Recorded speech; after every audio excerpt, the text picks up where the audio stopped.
Oi pessoal, tudo bem? Aqui quem fala é a Laura do Calculando e eu vou conversar com vocês hoje um pouquinho sobre limites fundamentais. Então a gente vai começar aqui vendo o limite fundamental trigonométrico. Então o que é um limite fundamental? É um limite que quando a gente tem ele aqui, por exemplo, esse trigonométrico é seno de x sobre x quando x tende a zero. Ele vai ser sempre 1 e a gente não precisa realizar os cálculos, é algo que a gente tem que saber. Aqui eu vou mostrar para vocês como a gente chega nisso, para vocês saberem que tem um cálculo por trás. Mas quando a gente encontra, então, esse limite fundamental aqui, a gente já sabe que ele equivale a 1, se ele tem essa cara de seno de x sobre x quando x tende a zero, certo? Então, aqui a gente tem o círculo trigonométrico e a gente tem os triângulos OAB, que é esse aqui que tem essa retinha bem pequenininha vermelha aqui, o setor circular também, AOB, que é esse que passa aqui um pouquinho por trás, e também o outro triângulo AOD, que é esse maior. Então, a gente consegue observar que aqui a área do triângulo AOB ela é menor ou igual que a área do setor circular AOB, que também é menor ou igual que a área do triângulo AOD, que é o que é falado aqui no texto. Então, ele chamou a área AOB de S1, a área do setor circular AOB S2 e a área do triângulo AOD de S3, certo? E como que a gente calcula, então, a área de cada um desses triângulos e do setor circular? A área de triângulo a gente sabe que é a base vezes a altura dividido por 2. Então, aqui para calcular a área S1, que é a área do triângulo AOB, a gente vai pegar a base, que vai aqui de O até A, vezes a altura, que é aqui de B até C. A gente sabe que o valor de OA é 1, porque ele dá o valor certinho aqui, ó, do raio do nosso círculo trigonométrico, que vale 1. A altura BC, a gente sabe que é seno, que eu falei pra vocês na aula passada, lembram? Então, quando tá em pé, tá sem sono, então é o seno. Então, vai ficar 1 vezes seno dividido por 2, que é igual a seno dividido por 2. A área do setor circular AOB, a gente calcula usando essa fórmula. Então, meio de r quadrado θ. O nosso r é 1, então vai ficar 1 ao quadrado. O nosso θ é x, então vai ficar 1 ao quadrado vezes x, que é multiplicado por meio, que vai ser, então, x sobre 2, a nossa área S2. A área S3 é a mesma coisa, então é o valor da base vezes a altura. A base a gente já sabe que é 1. A altura, aqui a gente tem, então, de D até A. Quando ele toca apenas um ponto aqui do círculo trigonométrico, a gente chama de tangente. Então, vai ficar 1 vezes tangente, que é igual a tangente de x sobre 2, certo? Então, substituindo aqui os valores de S1, S2 e S3 nessa inequação, a gente tem que seno de x sobre 2 é menor ou igual que x sobre 2, que é menor ou igual que tangente de x sobre 2. A gente pode multiplicar todo mundo por 2 para sumir com esse 2 aqui do denominador. E a tangente a gente reescreve como sendo seno sobre cosseno. Então, a gente vai chegar aqui em seno de x menor ou igual que x menor ou igual que seno de x sobre cosseno de x. O próximo passo agora é a gente dividir todo mundo por seno, para a gente sumir com esse seno aqui e esse seno aqui. Então, a gente chega em 1 menor ou igual que x sobre seno de x menor ou igual que 1 sobre cosseno de x. Agora, a gente inverte cada membro. Então, quem está no denominador vai para o numerador e quem está no numerador vai para o denominador. Aqui no 1, quando a gente inverte, a gente chega no próprio 1. Aqui, a gente colocando o seno em cima e o x embaixo, a gente chega em seno de x sobre x. E colocando o cosseno em cima e o 1 embaixo, a gente chega em cosseno de x. Aqui, a gente vai usar agora o teorema do confronto. Então, a gente vai aplicar o limite quando x tende a zero no número 1, o limite quando x tende a zero no cosseno, e a gente vai descobrir, então, pelo teorema do confronto, o valor do limite de seno de x sobre x. O limite quando x tende a zero de 1 é igual a 1. O limite quando x tende a zero de cosseno também é igual a 1. Portanto, pelo teorema do confronto, o limite quando x tende a zero de seno de x sobre x também será igual a 1. Certo, pessoal? Essa é a demonstração desse limite fundamental trigonométrico. Aqui, analisando o gráfico, a gente confirma isso, então. Então, aqui em verde, a gente tem o gráfico da função seno de x sobre x. E aqui a gente percebe que quando x vai tendendo a zero, o gráfico ele vai aqui tendendo a 1, certo? Então, quando o x tende a 0, o limite ele tende a 1, que foi o que a gente acabou de ver. Agora aqui a gente tem alguns exemplos. Então, aqui, se a gente substituir direto, vai ficar seno de 8 vezes 0 é 0. Seno de 0 é 0.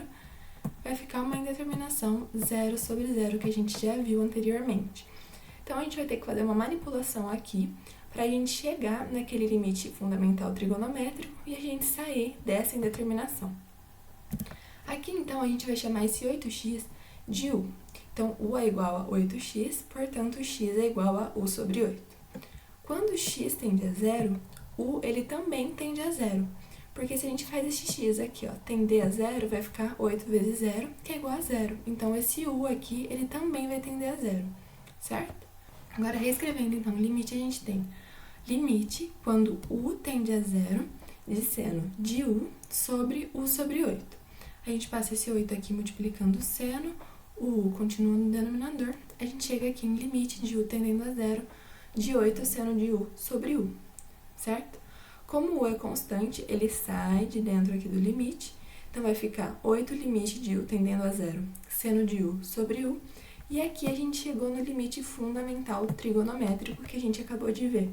Então, o limite de u tendendo a 0 seno de u sobre u, ele é igual a 1, então vai ficar 8 vezes 1, e esse limite aqui é igual a 8. Então, o limite quando x tende a 0 de seno de 8x sobre x é igual a 8. Agora, então, a gente vai fazer o exemplo 28, e ele pede para a gente calcular o limite quando x tende a 0 da função 1 menos cosseno de x sobre x. Se a gente fizesse aqui a substituição direta, então, só substituir aqui os valores de x, 1 menos cosseno de 0, que é 1, ficaria 1 menos 1, que é 0, sobre 0. A gente tem uma indeterminação 0 sobre 0, que a gente viu na aula passada. Para a gente sair dessa indeterminação, então, a gente vai multiplicar o numerador e o denominador pelo conjugado do numerador. Então, como vai ficar? O nosso numerador é 1 menos cosseno de x. O seu conjugado é 1 mais cosseno de x. Então, a gente multiplica o numerador e o denominador por 1 mais cosseno de x. Na hora que a gente faz essa multiplicação, aqui no numerador a gente vai ficar com uma propriedade de fatoração, que é a propriedade da diferença de quadrados. Então, a gente tem um termo, o primeiro termo menos o segundo, que multiplica o primeiro mais o segundo. Isso a gente pode reescrever como sendo o quadrado do primeiro menos o quadrado do segundo, que foi o que a gente fez aqui. O denominador a gente só faz a multiplicação. Aqui, 1 menos cosseno ao quadrado de x, a gente vai usar uma propriedade trigonométrica, que é super importante. Então, a gente tem essa propriedade aqui. Seno ao quadrado de x mais cosseno ao quadrado de x é igual a 1.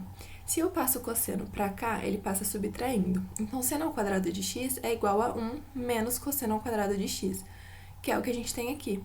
Então, a gente apenas reescreveu como sendo seno ao quadrado de x. O denominador se mantém. Agora, a gente abre aqui, então. A gente vai fazer o limite de seno de x sobre x vezes o limite de seno de x sobre 1 mais cosseno de x. O limite quando x tende a 0 de seno de x sobre x, a gente viu que é 1, que é um limite fundamental, e esse daqui vai dar 1. E esse outro limite a gente pode fazer a substituição direta. Então, seno de 0 é 0, 1 mais cosseno de 0 é 1, então 1 mais 1, 2. 0 sobre 2 é 0. 0 vezes 1, 0. Certo? Agora, a gente vai ver esse outro limite que a gente chama de limite fundamental exponencial. Então, a gente tem um limite, quando x tende a 0, de 1 mais x elevado a 1 sobre x, e ele é igual a e. Esse e é o número de Euler, certo? Vamos analisar aqui o gráfico, então. Esse a gente tem a demonstração passo a passo também no PDF, que está aqui na descrição do vídeo, caso vocês queiram conferir. Aqui a gente só vai fazer uma análise gráfica. Então, a gente tem aqui, esse gráfico em azul é o gráfico da função 1 mais x elevado a 1 sobre x, e a gente quer ver como ela se comporta quando x tende a 0. Então, quando o x ele vai aqui, ó, se aproximando de 0, a gente vê que a função ela vai tendendo a esse valor aqui, ó, que ele é bem próximo de 3, mas ele não é 3. Esse valor a gente pode ver aqui nessa tabelinha, ó, que quanto mais o x vai chegando próximo de 0, ele vai chegando próximo desse valor, que é 2,718 e por aí vai. E esse valor a gente chama, então, de número de Euler, que é esse ezinho aqui, certo? Agora a gente vai fazer esse outro exemplo, então. Calcule o limite quando x tende a zero de 2x mais 1 elevado a 1 sobre x. Primeiramente, a gente vai fazer, então, a mudança de variável. U é igual a 2x, portanto, x é igual a u sobre 2, a gente passa esse 2 aqui dividindo. Então, quando x tende a zero, o u também vai tender a zero, certo? Então, reescrevendo aqui o limite, a gente fica com o limite, no lugar de x tendendo a zero, a gente põe u tendendo a zero. No lugar de 2x, a gente põe 1, u, então u mais 1. E 1 sobre, no lugar de x, a gente põe u sobre 2. Aqui em u sobre 2, a gente faz extremos vezes extremos e meios vezes meios. Então, vai ficar 2 vezes 1, u vezes 1, que a gente chega aqui em 2 sobre u. Esse 2 sobre u, eu não sei se vocês lembram uma propriedade lá de potência, que, por exemplo, a gente tem aqui x à sexta. Esse x à sexta, a gente pode reescrever ele como sendo x ao cubo ao quadrado, porque como tem uma potência elevada a uma potência, a gente apenas multiplica. Então, 3 vezes 2 volta aqui em 6. Aqui a gente vai fazer a mesma coisa. Então, a gente vai colocar 1 sobre u ao quadrado, certo? E aí, a gente tem uma propriedade aqui de limites que eu falei com vocês na aula passada, que é o limite quando x tende a de f de x ao quadrado é a mesma coisa que a gente colocar o limite de f de x com x tendendo a ao quadrado, certo? Foi o que a gente fez aqui, então. Ficou o limite, quando u tende a zero, de u mais 1, elevado a 1 sobre u, e tudo isso ao quadrado. Esse limite aqui a gente viu que vale e, Euler, certo? Então, vai ficar Euler ao quadrado. É isso, pessoal. Eu espero que tenham gostado. Qualquer dúvida, manda pra gente aqui nos comentários ou no direct do Insta. Não se esqueçam que aqui na descrição tem o PDF completo da aula pra vocês. E muito obrigada pela atenção.